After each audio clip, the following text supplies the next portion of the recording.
Hello everyone! Kumusta na po ang lahat? Eto, gumawa na naman ako ng aking goblet na pot, plants pot. Ayan, dati gumamit ako ng mineral water bottle.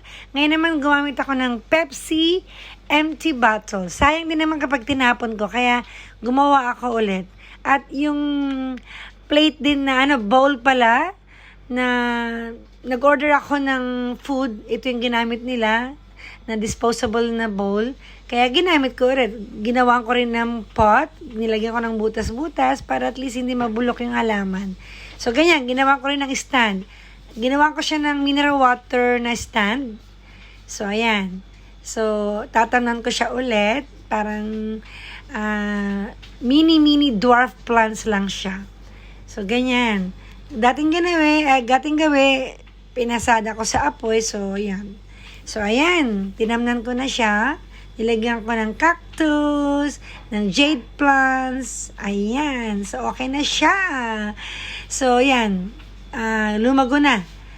Pati itong maliliit. Gumamit din ako ng maliliit. Alam niyo yung container ng para sa sauce. Ginawan ko rin ng maliliit na pot. Ayan. Ang cute-cute nga parang mga dwarf talaga. Dwarf plants, dwarf cactus. Para sila mga bonsai.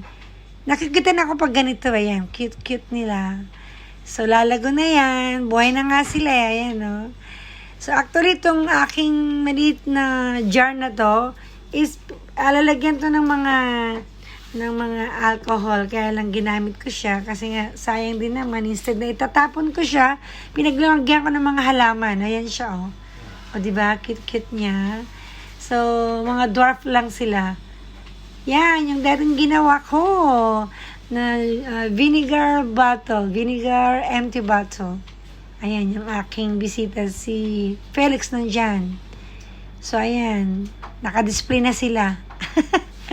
Kitty-kitty. At saka yung aking aquarium na nasira, instead na itatapon ko, tinamnan ko rin.